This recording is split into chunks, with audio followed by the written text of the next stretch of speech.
Hello everyone, मैं मिथुन सिंह स्वागत करता हूं आप सभी का। आशा करता हूं आप सभी बहुत अच्छे होंगे। बीपीएससी बिहार टीचर 1999 में जो प्रश्न आए थे उसका सॉल्यूशन हम लोग देखेंगे। मैं सरप्राइज़ हूं इस क्वेश्चंस, इन सारे क्वेश्चंस को देखकर। बहुत ही आसान क्वेश्चंस हैं ये, तो मैं एक्सप्लेन करने की कोशिश नहीं करूंगा। सीधे अब आखिरी समय में तो फैक्चुअल क्वेश्चन का सीधा सीधा जवाब देकर आगे बढ़ूंगा। इससे पहले आप लोगों से रिक्वेस्ट है, 1993 का मैंने क्वेश्चन सॉल्व करा दिया है, 1996 का भी क्वेश्चन मैंने सॉल्व करा दिया है। उन वीडियो के लिंक आप जो है डिस्क्रिप्शन बॉक्स में जाकर चेकआउट कर सकते हैं या फिर प्लेलिस्ट से जाकर देख सकते हैं। तो चलिए शुरू करते हैं आज की क्लास को। उससे पहले मैं 3 सवाल आप लोगों से पूछूंगा और उम्मीद करूंगा कि आप सारे लोग इन सवालों के जवाब बिल्कुल सही सही दे दोगे। पहला सवाल आपके लिए ये रहा, दिल्ली, नई दिल्ली से पहले भारत की राजधानी अंग्रेजों ने कहाँ रखी थी? उसका जो है नीचे कमेंट करके जवाब देना। ये तो पहला सवाल हुआ। दूसरा सवाल आपके लिए यह है, पाकिस्तान के करेंट पीएम कौन है? जी हाँ, प्राइम मिनिस्टर ऑफ पाकिस्तान, उनका नाम आपको बताना है। तीसरा सवाल आपके लिए ये रहा, आपको बताना है श्रीलंका में अभी प्रधानमंत्री कौन है? करंट अफेयर्स के बहुत ही हॉट टॉपिक क्वेश्चंस है, ये एग्जाम में आपसे पूछा ही जाएगा। तो नीचे कमेंट करके ये तीनों सवाल का जवाब दीजिएगा। अब हम बढ़ेंगे आगे। पहला सवाल आपके सामने ये रहा, यदि हमारे माता पिता दोनों अथवा दोनों में से कोई एक भारतीय है तो हम क्या हो जाते हैं? तो देखिए, भारत में एकल नागरिक जो नागरिकता का प्रावधान है, यानी कि आप केवल भारत के नागरिक हो सकते हो, किसी और दूसरे कंट्री के नागरिक नहीं हो सकते। अगर आप दूसरे कंट्री के नागरिक हो तो आपकी भारत की नागरिकता खत्म हो जाती है। लेकिन अगर आपके माता या पिता में से कोई भी अगर भारत का नागरिक है तो आप स्वतः जन्मजात जो है नागरिक बन जाते हो। कहाँ के? भारत के। आप भारत में रहना चाहते हो तो आप भारत के नागरिक बन जाते हो। जन्मजात आपको नागरिकता मिल जाएगी बाय बर्थ। चलिए आगे बढ़ेंगे अगले सवाल की ओर। अगला सवाल की ओर बढ़ते हैं। अगला सवाल देखो ये रहा, ये देखो क्या है, लोकतांत्रिक सरकार वह शासन व्यवस्था है जिसमें, देखिए लोकतांत्रिक यानी कि डेमोक्रेटिक गवर्नमेंट का जो रूल करने का तरीका है, जो फंक्शनिंग है उसकी क्या है? सामान्य नागरिकों की भागीदारी होती है, भागीदारी नहीं होती है। देखो ये इनकरेक्ट हो जाएगा। तानाशाही वाली बात होगी नहीं, क्योंकि डेमोक्रेसी की बात हो रही है। कोई संविधान, हमारे देश में संविधान भी लिखा हुआ है, बाबा साहब भीमराव अंबेडकर ने हम लोगों का संविधान लिखा था। सवाल मैं पूछूंगा, मेरी आदत है, जो भी समझो आप। संविधान को बनने में कुल कितना वक्त लगा था? नीचे कमेंट करके बताइएगा। मैं जेन्युइनली जानना चाहता हूं कि कितने जो तेजस्वी लोग हैं यहाँ पे, कितने होशियार लोग हैं जो बता सकते हैं कि भारत का जो संविधान है, भारत का संविधान बनने में कितना वक्त लग गया था। तो नीचे कमेंट करके आप सारे लोग इसका जो है जवाब दीजिएगा। ठीक है, चलिए आगे बढ़ते हैं अगले सवाल की ओर। नेक्स्ट क्वेश्चन देखिए, इसका सही आंसर क्या हो जाएगा? इसमें सामान्य नागरिकों की भागीदारी होती है, तो इसका सही जवाब हो जाएगा 2 का ए नंबर। ठीक है, क्लियर हो गई बातें? चलिए आगे बढ़ते हैं अगले सवाल की ओर। नेक्स्ट क्वेश्चन आपके सामने ये रहा, वेट, ये देखो, बड़े नगरों में स्थानीय स्वशासन की संस्थाएं कहलाती है। बड़े नगरों में स्थानीय स्वशासन की संस्थाएं कहलाती है, उसे क्या कहते हैं? देखिए, बड़े शहरों में, बड़े नगरों में, यहीं से आपका डाउट क्लियर हो जाना चाहिए था।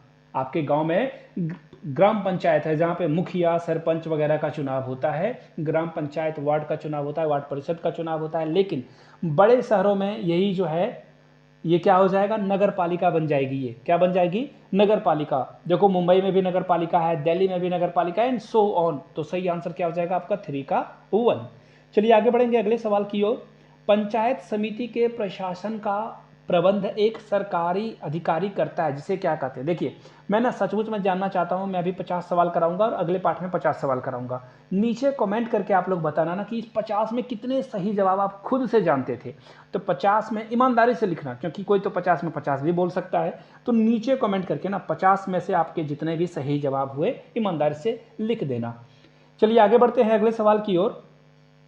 पंचायत समिति के प्रशासन का प्रबंध एक सरकारी अधिकारी करता है, जिसे क्या कहते हैं? देखिए, पंचायत समिति के सारे प्रावधानों को जो है, ये कौन काम करेगा? ये करेगा बीडीओ। ये क्या करेगा?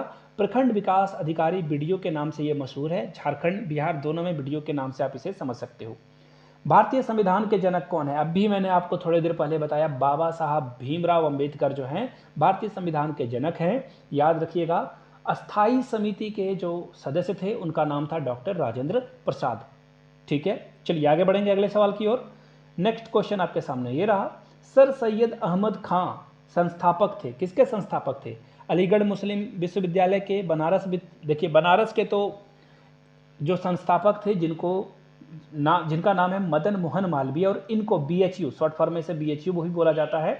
BHU के स्थापना के लिए जो है इनको एक इनक्रेडिबल जो कंट्रीब्यूशन था हमारे देश के लिए, इसके लिए इनको जो है भारत रत्न से सम्मानित किया गया था अटल बिहारी वाजपेयी के साथ।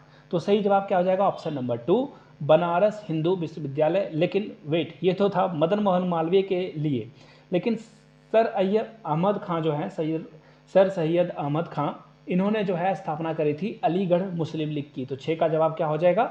ए नंबर। अगले सवाल की ओर हम लोग बढ़ेंगे। दिल्ली के अंतिम मुगल बादशाह कौन थे? तो देखिए इसका जवाब मोहम्मद शाह नहीं है, फरख्सियर भी नहीं है, औरंगजेब भी नहीं है। इसका सही जवाब है बहादुर शाह जफर। लेकिन मैं टू बी प्रिसाइज कहूँ ना तो बहादुर शाह जफर द्वितीय इसका बिल्कुल एब्सोल्यूट आंसर सही होगा। तो 7 का आंसर क्या जाएगा? 2 के साथ जाएगा। चलिए हम लोग जाएंगे क्वेश्चन नंबर 8 की ओर, जो कि आपके सामने ये रहा। कस्तूरबा गांधी किसकी पत्नी थी? कस्तूरबा गांधी के पति का नाम क्या था? बच्चे को पता है। राजीव गांधी के पत्नी का नाम सोनिया गांधी, ठीक है। तो फिरोज गांधी किसके पति थे? तो इंदिरा गांधी के पति थे। तो कस्तूरबा गांधी किसकी पत्नी हो जाएगी? महात्मा गांधी की। किसकी पत्नी हो जाएगी? महात्मा गांधी की। कस्तूरबा विद्यालय भी आपके आसपास में होगा बिहार में, तो अभी हाल में ही जो है उनकी वैकेंसी की प्रक्रिया चल रही है, सिलेक्शन काउंसलिंग वगैरह हो रही है। प्लासी का युद्ध कब हुआ था? तो देखिए प्लासी का युद्ध किसके किसके बीच लड़ा गया? तो बंगाल के नवाब और अंग्रेज के बीच में लड़ा गया। और अंग्रेज में कौन?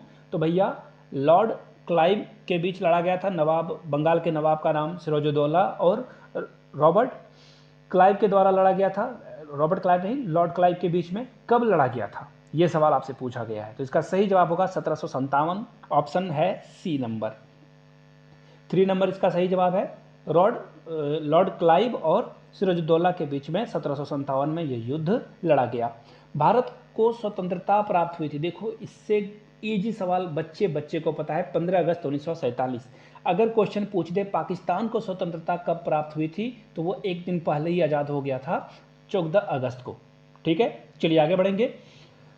सम्राट अशोक ने कौन सा धर्म अपनाया? सम्राट अशोक ने बौद्ध धर्म को अपनाया और अपने पुत्रों को श्रीलंका में, चाइना में और भी सिंगापुर वगैरह देशों में जो है धर्म का प्रचार प्रसार करने के लिए भेजा था। ये याद रखिएगा आप, ठीक है। चलिए अगले सवाल की ओर हम लोग बढ़ेंगे। अगला सवाल आपके सामने ये रहा। कौटिल्य ने रचना की थी। तो देखिए कौटिल्य ने रचना की थी अर्थशास्त्र की, और इस अर्थशास्त्र में उन्होंने बताया कि शासन कैसे करना है, राजकाज कैसे संभालना है। तो इसका सही जवाब क्या हो जाएगा दोस्तों? Option number A. चलिए आगे बढ़ते हैं। ख्वाजा मुइनुद्दीन चिश्ती का दरगाह कहाँ है? तो ख्वाजा मुइनुद्दीन चिश्ती की दरगाह आपको अजमेर में मिलेगी। और याद रखिएगा ये 1996 के क्वेश्चन में आया हुआ था। अगर जिन लोगों ने 1996 वाली वीडियो देखी है उनको पता होगा कि 1996 में ये चीज़ें हो चुकी थी। आई मीन क्वेश्चन रिपीट हो चुकी थी, ऐसे क्वेश्चन बार बार रिपीट होते हैं। अमीर खुसरो किसके शिष्य थे? ये सवाल भी शायद आया है, but I am not sure. तो आंसर मैं बता दूं, ख्वाजा बख्तियार काकी नहीं, शेख निजामुद्दीन औलिया मोइनुद्दीन चिश्ती। तो देखिए इसका जो सही जवाब है दोस्तों वो हो जाएगा 14 का 3, यानी कि शेख निजामुद्दीन औलिया के शिष्य थे अमीर खुसरो। ठीक है, चलिए 14 का सही जवाब हो जाएगा 3 नंबर। फिलहाल हम लोग आगे बढ़ेंगे। दिल्ली के लाल किले का निर्माण किसने करवाया है? दिल्ली के लाल किले का निर्माण, ताजमहल का निर्माण शाहजहां के द्वारा कराया गया था। किसके द्वारा? शाहजहां के द्वारा कराया गया था। तो शाहजहां इसका सही जवाब होगा। शाहजहां ने अपने भाइयों को भी मरवाया था, बहुत तरह की बातें, खैर उस पर किसी और दिन।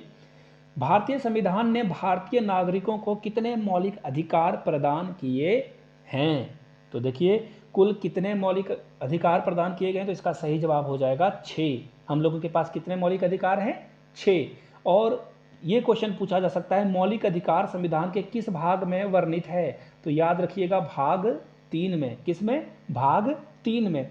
और अनुच्छेद पूछ दिया जाए कि किस अनुच्छेद में, तो याद रखिएगा अनुच्छेद 12 से लेकर 35 तक में आपको जो है इसका वर्णन मिल जाएगा। अब हम लोग को बढ़ेंगे आगे। सही जवाब इसका 6 है।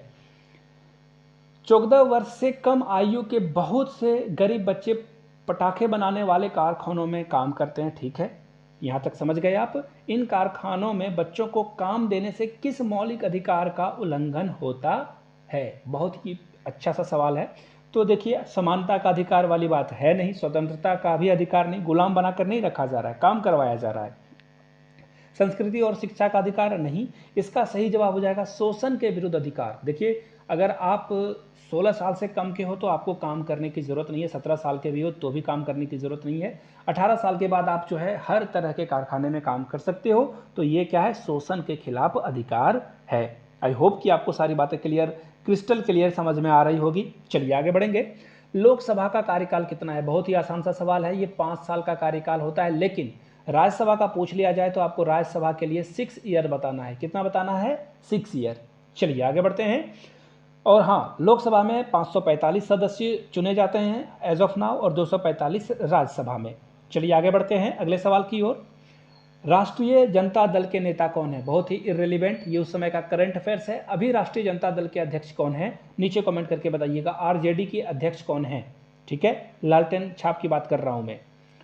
भारत के राष्ट्रपति की को जो है पद की शपथ कौन दिलवाता है, तो भारत के राष्ट्रपति को पद की शपथ जो है सुप्रीम कोर्ट के जो मुख्य chief justice of India, CJI जी, समझ रहे हो, चीफ जस्टिस ऑफ इंडिया के द्वारा जो है, मुख्य न्यायाधीश के द्वारा जो है भारत के राष्ट्रपति को पद की जो है गोपनीयता की शपथ दिलाई जाती है, ठीक है।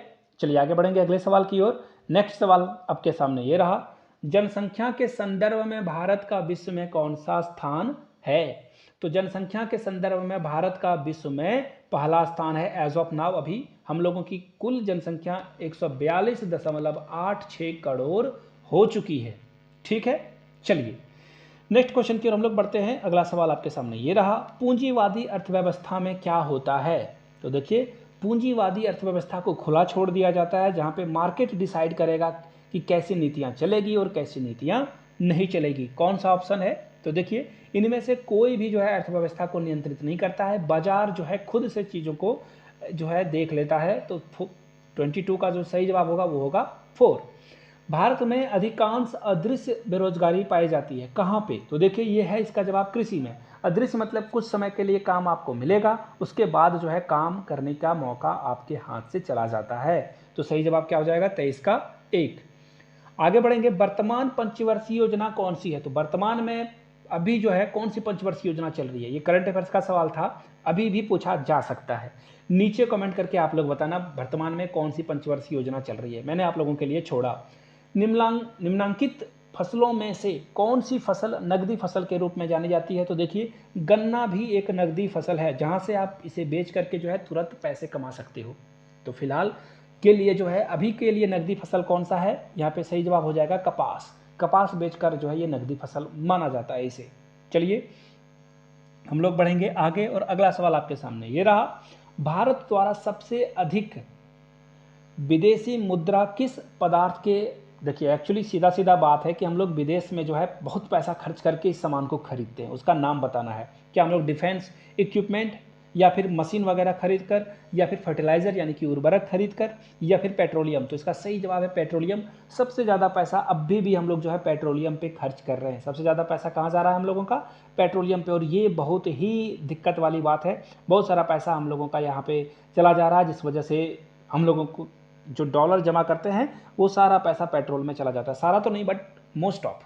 चलिए आगे बढ़ेंगे क्वेश्चन नंबर 27 की ओर। अगला सवाल आपके सामने ये रहा, आर्थिक विकास के दृष्टिकोण से भारत की गिनती कैसे राष्ट्र के रूप में होती है, पिछड़े राष्ट्र के रूप में बिल्कुल नहीं, अर्ध विकसित राज्य के रूप में बिल्कुल नहीं, विकसित नहीं, विकसित मतलब जो डेवलप हो गया, इसका एग्जाम्पल होगा जापान, अमेरिका, या फिर ऑस्ट्रेलिया भी आप इसे बोल सकते हो, ऑस्ट्रेलिया भी बहुत आगे बढ़ चुका है, न्यूजीलैंड आगे बढ़ चुका है, तो ये सब विकसित राष्ट्र हैं, जर्मनी, फ्रांस। लेकिन भारत हमारा क्या है, विकासशील है, हम लोग जो है विकसित बनने के कगार पर हैं, लेकिन अभी हम लोग जो है विकसित नहीं हो पाए हैं। अभी तक भारत में बुलेट ट्रेन नहीं आई है, जबकि बुलेट ट्रेन चाइना या फिर जापान में बहुत पहले आ चुकी है। भारत बाहुल्य में आयात करता है, क्या आयात करता है, सबसे ज़्यादा LPG करता है, इन जो चार ऑप्शन हैं उसमें। एक और बात याद रखिएगा, जो सेंधा नमक होता है जो फास्टिंग वगैरह में आप खाते हो, ये पाकिस्तान जो है बहुत सारे देशों को बेचता है, वहाँ पे बहुत ज़्यादा मात्रा में ये पाई जाती है। शायद सवाल पूछ लिया जाए बट कोई बात नहीं, मैंने आपको बता दिया। भारत में उपभोक्ता अधिनियम कब पारित हुआ था, डेट बताना है आपको, ईस्वी बताना है। तो देखिए 1983, 1986, 1995, 1997। तो इसका सही जवाब क्या हो जाएगा? इसका सही जवाब हो जाएगा 1986 में उपभोक्ता अधिनियम पारित किया गया था। चलिए आगे बढ़ेंगे अगले सवाल की ओर। 1991 में भारत की कुल कितनी जनसंख्या थी? नहीं पूछा जाएगा। अभी जो है 142.86 करोड़ हमारी जनसंख्या है, याद रख लीजिएगा। सरदार सरोवर बांध किस नदी पे बनाया गया है? 1993 में सेम क्वेश्चन था, 1996 में सेम क्वेश्चन था, और ये 1999 में सेम प्रश्न पूछा गया है, समझ लो आप। तो सही जवाब क्या हो जाएगा इसका? नर्मदा। सरदार सरोवर बांध कहाँ पे बनाया गया है? तो इसे जो है बनाया गया है कहाँ पे? ये तीसरा, नर्मदा पे। चलिए आगे बढ़ते हैं। दादा साहब फाल्के पुरस्कार किस क्षेत्र से संबंधित है? दादा साहब फाल्के पुरस्कार सिनेमा में, फिल्म में दिया जाता है, समझ रहे हो मेरी बात को? चलिए आगे बढ़ते हैं, टाइम वेस्ट नहीं करेंगे। किस राज्य में एलोरा की गुफाएं हैं? तो ये आंध्र प्रदेश में नहीं मिलेगा, कर्नाटका में भी नहीं मिलेगा, मध्य प्रदेश में भी नहीं मिलेगा, ये मिलेगा आपको महाराष्ट्र में। महाराष्ट्र में एलोरा की गुफाएं आपको मिल जाएगी। संयुक्त राज्य अमेरिका के राष्ट्रपति कौन है? कोई भी नहीं है, अभी जो बाइडन है, अभी जो है उनका नाम है जो बाइडन, जो कि अमेरिका के प्रेसिडेंट हैं। कमला हैरिस, याद रखिएगा, ये वाइस प्रेसिडेंट है अमेरिका की। कमला हैरिस भारतीय मूल की भी है। तो ये उपराष्ट्रपति जो वाइस प्रेसिडेंट है, ये ज़्यादा इंपॉर्टेंट है। ये सवाल शायद आपके एग्जाम में आ जाए। बिहार के मुख्यमंत्री का नाम किसी को नहीं पता? Nitish Kumar is the right answer. George Fernandes कौन है? तो ये भी इररिलेवेंट क्वेश्चन है, उस समय का है। तो अभी के जो गृह मंत्री हैं, याद रखिएगा, अमित शाह हैं। ये सवाल शायद आपसे पूछ लिया जाए, Amit Shah is the right answer. अभी हाल में ही 1999 में देख लो, करंट अफेयर्स है, पढ़ने की ज़रूरत नहीं है। आगे बढ़ेंगे। विंबलडन चैंपियनशिप किस खेल से संबंधित है? तो विंबलडन चैंपियनशिप जो है ये किस खेल से संबंधित है? तो ये भी देखिए, ये आसान सा सवाल है, लेकिन कई बार जो है प्रॉब्लम आपके सामने क्रिएट हो जाती है ऐसे सवालों में। विंबलडन जो है टेनिस से संबंधित है। चलिए आगे बढ़ते हैं क्वेश्चन नंबर 39 की ओर। 39 देखिए क्या है सवाल आपका। चलिए आगे, एक मिनट, ये देख लो। संयुक्त राष्ट्र संघ के वर्तमान सेक्रेटरी जनरल कौन है? तो देखिए ये सारे जवाब जो है इनकरेक्ट है। ये करंट अफेयर्स का सवाल था, इसे भी हम लोग क्या करेंगे? डंप कर देंगे, कूड़ेदान में डालकर आगे बढ़ जाएंगे। एक बस, एक कार और एक मोटरसाइकिल एक ही गतिज ऊर्जा में गति करते हैं। ब्रेक का प्रयोग के द्वारा सामान में लाया जाता है। तो एक सेकेंड, मैं आगे बढ़ गया, मैं पीछे जाऊंगा। मैंने आप लोगों को कहाँ तक बताया था? वेट, ये रहा। चलिए 40 क्वेश्चन। एपीजे अब्दुल कलाम को सम्मानित किया गया है, कौन सा पुरस्कार देकर एपीजे अब्दुल कलाम को सम्मानित किया गया है? तो देखिए इसका सही जवाब क्या हो जाएगा 40 का? पद्मश्री, पद्म भूषण, अर्जुन या भारत रत्न। तो देखिए पद्म भूषण से उनको जो है उस समय के लिए सम्मानित किया गया था। तो इसका सही जवाब क्या हो जाएगा? पद्म भूषण। चलिए आगे बढ़ते हैं। विश्व प्रसिद्ध थार रेगिस्तान किस राज्य में स्थित है? तो विश्व प्रसिद्ध थार रेगिस्तान आपको राजस्थान में मिलेगा। कहाँ मिलेगा? राजस्थान में। भारतीय राष्ट्रीय पशु क्या का नाम क्या है? तो बाघ है। आप लोगों के लिए होमवर्क है, मैंने पहले भी 96 और 93 वाले क्वेश्चन में बता रखा है। भारतीय राष्ट्रीय पशु की घोषणा कब की गई थी? ये इंपॉर्टेंट सवाल है, क्योंकि ऐसे सवाल अब नहीं पूछे जाएंगे इतना आसान से सवाल। श्वेत क्रांति का संबंध दूध से है, वर्गीज कुरियन के द्वारा, याद रखिएगा। भारतीय श्वेत क्रांति के पितामह के नाम से जाने जाते हैं, पिता के नाम से जाने जाते हैं, फादर के नाम से जाने जाते हैं। नील नदी कहाँ गिरती है? तो भूमध्य सागर में गिरती है। नील नदी कहाँ गिरती है? भूमध्य सागर में गिरती है। निम्नलिखित में से कौन सा स्थान सर्वाधिक वर्षा के लिए प्रसिद्ध है? बीकानेर, चेरापूंजी। तो देखिए ये सवाल का आंसर उस समय के लिए चेरापूंजी सही था, बट एज ऑफ नाउ के लिए जो है ये सही जवाब क्या हो जाएगा? याद रखिएगा मेघालय में आपको मिलेगा। कहाँ मिलेगा? मेघालय में। और इसका नाम क्या है जहाँ पे सबसे अधिक वर्षा होती है विश्व में? तो इसका नाम है मानेसराम। क्या नाम है? मानेसराम। याद रखिएगा, मानेसराम मैं लिख देता हूँ, ये लो, ठीक है, याद रख लेना आप। चलिए आगे बढ़ते हैं। कोचिन प्रसिद्ध है। कोचिन जो है जहाज निर्माण करने के लिए बहुत ही प्रसिद्ध है, यानी कि पानी वाले जहाज के लिए कोचिन में ये काम, पहले भी आप याद रखना केरला जो है अलग अलग देशों से व्यापार करता था उस समय के लिए। काला सागर किस देश के दक्षिण में स्थित है? तो देखिए ये रसिया इसका सही जवाब है, लेकिन अभी देखो क्या हुआ है ना, काला सागर के पास यूक्रेन भी बसा है और यूक्रेन और रसिया के बीच में वार हो रही है। तो यूक्रेन के जो अनाज हैं वो विश्व के अलग अलग देशों में नहीं जा पा रहे हैं। तो रूस और रसिया, एक्चुअली रूस और रसिया तो एक ही चीज़ है ना, रूस और यूक्रेन के बीच, और टर्की ने यहाँ पे जो है दोनों को बीच एक ही टेबल पे बैठाया और कहा कि भैया भूखे मर जाएंगे लोग। तो फिर यही काला सागर जो है, ब्लैक सी, बहुत फेमस हुआ था। वहाँ से जो है सबके बीच में एक ट्रीटी हुई कि यहाँ से जो भी फसल जाने के या फिर या गेहूं या चावल जाएगा उस पर किसी भी तरह का कोई भी बमबारी नहीं किया जाएगा। इंदिरा गांधी नहर किस राज्य में स्थित है? बिहार में, गुजरात में, हरियाणा में या राजस्थान में? तो देखिए इसका सही जवाब क्या हो जाएगा, ये आपको कहाँ मिलेगा, ये मिलेगा आपको कहाँ मिलेगा, 4 नंबर, यानी कि राजस्थान में। कहाँ मिलेगा? राजस्थान में इसका सही जवाब हो जाएगा। चलिए आगे बढ़ते हैं। हजारीबाग और मुंगेर किन खानों के लिए प्रसिद्ध है? फिर से वही जवाब, ये इररेलेवेंट क्वेश्चन है। भारत में आलू कौन लेकर आए थे? बड़ा इंपॉर्टेंट VVI सवाल है। तो देखिए पुर्तगालियों के द्वारा भारत में आलू को लाया गया था। इसका जवाब क्या हो जाएगा? 50 का 4। एक और बात मैं आप लोगों को बता दूं, वीडियो यहाँ तक देख लिया ना तो एक बार नीचे मैं फिर से लिख देता हूँ साफ साफ, नीचे कमेंट करके जय हिंद जरूर लिखिएगा ताकि मुझे पता चल सके वीडियो आपने यहाँ तक देखी, प्यार दिया, इसके लिए आप सभी का तहे दिल से बहुत बहुत शुक्रिया। इस वीडियो को अपने दोस्तों, रिश्तेदारों, सहेलियों तक साझा करें, शेयर करें, उन तक पहुंचाएं और वीडियो को लाइक शेयर जरूर करें। वीडियो को यहाँ तक देखने के लिए आप सभी का बहुत बहुत शुक्रिया। Have a good day.